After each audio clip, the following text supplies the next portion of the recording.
Assalamualaikum warahmatullahi wabarakatuh. Alhamdulillah, sholatan wassalaman ala rasulillah wa ala alihi wa sahbihi wa mawalah wa la hawla wa la quwata illa billah, amma ba'd. Bagaimana kabarnya adik-adik semua? Mudah-mudahan adik-adik, khususnya umumnya kita semua, senantiasa ada dalam lindungan Allah Subhanahu wa Ta'ala. Baiklah, pada kesempatan yang berbahagia ini saya akan menyampaikan pelajaran sejarah kebudayaan Islam kelas 8 di semester pertama ini. Materinya yaitu tentang sejarah berdirinya Daulah Abbasiyah. Daulah Abbasiyah merupakan pemerintahan melanjutkan pemerintahan sebelumnya, yaitu pemerintahan dinasti Umayyah. Nah, pemerintahan dinasti Umayyah itu sudah disampaikan materinya di kelas 7 ya, semester kedua. Nah, pada hari ini atau pada kesempatan ini kita akan melanjutkan pemerintahan setelah dinasti Umayyah, yaitu dinasti Abbasiyah atau Daulah Abbasiyah. Nama Abbasiyah itu diambil dari nama salah seorang tokoh ya, yang bernama Abbas bin Abdul Muthalib. Abbas bin Abdul Muthalib merupakan pamannya Nabi Muhammad Shallallahu Alaihi Wasallam.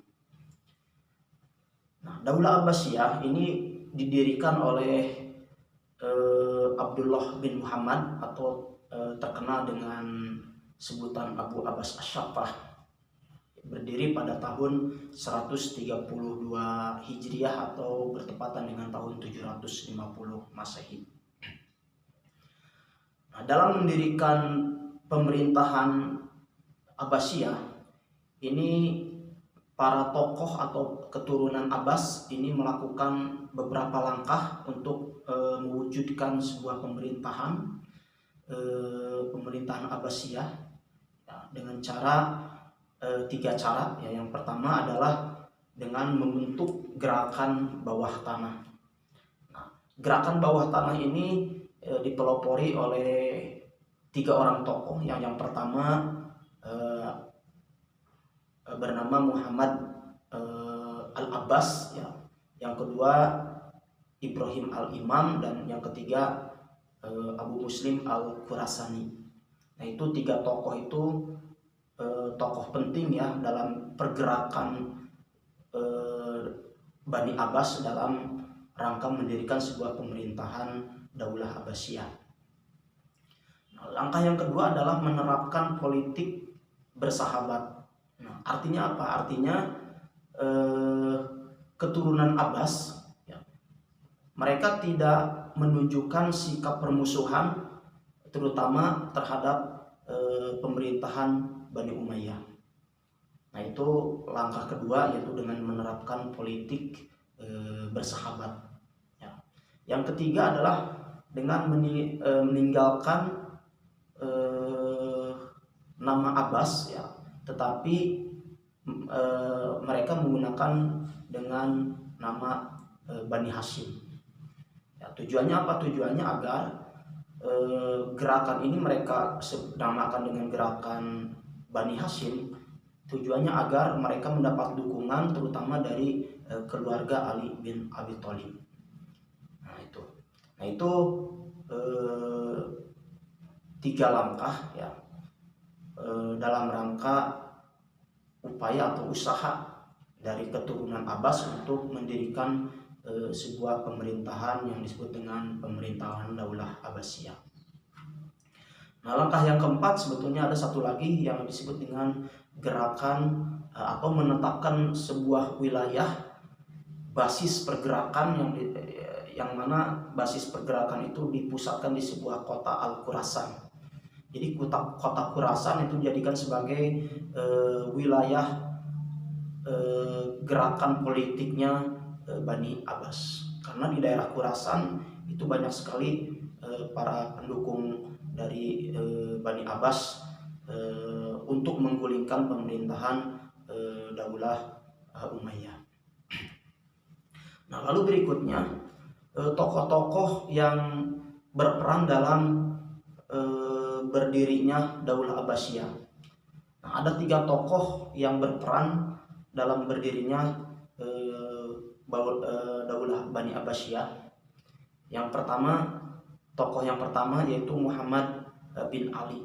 Muhammad bin Ali merupakan tokoh penting ya dalam pergerakan upaya untuk mendirikan Daulah Abbasiyah ya, dengan cara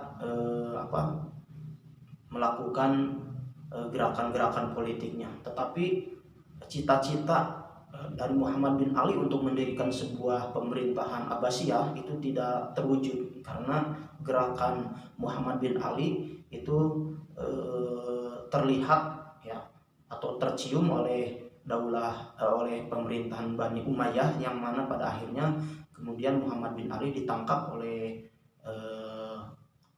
Khalifah Bani Umayyah. Kemudian Muhammad bin Ali dihukum, akhirnya dihukum mati. Nah, cita-cita untuk mendirikan Daulah Abbasiyah kemudian dilanjutkan oleh putranya, ya, oleh anaknya Muhammad bin Ali yang bernama Abdullah bin Muhammad, atau terkenal dengan gelar Abu Abbas Asy-Syaffah. Nah, Abu Abbas Asy-Syaffah atau Abdullah bin Muhammad ini akhirnya berhasil menggulingkan pemerintahan Bani Umayyah ya, yaitu Marwan bin Muhammad yang merupakan khalifah terakhir dari Bani Umayyah. Nah, itu sekitar tahun 132 Hijriah atau tahun 750 Masehi. Nah, setelah berhasil menggulingkan raja terakhir dari Daulah atau dinasti Umayyah, kemudian Abdullah bin Muhammad memproklamirkan atau mengumumkan dirinya sebagai khalifah pertama dari pemerintahan Daulah Abbasiyah. Nah, tokoh yang ketiga ya, yang paling penting sekali atau penting juga kita ketahui, salah seorang tokoh yang berhasil dalam mendirikan dinasti Abbasiyah atau Daulah Abbasiyah, yaitu Abu Muslim Al-Khurasani.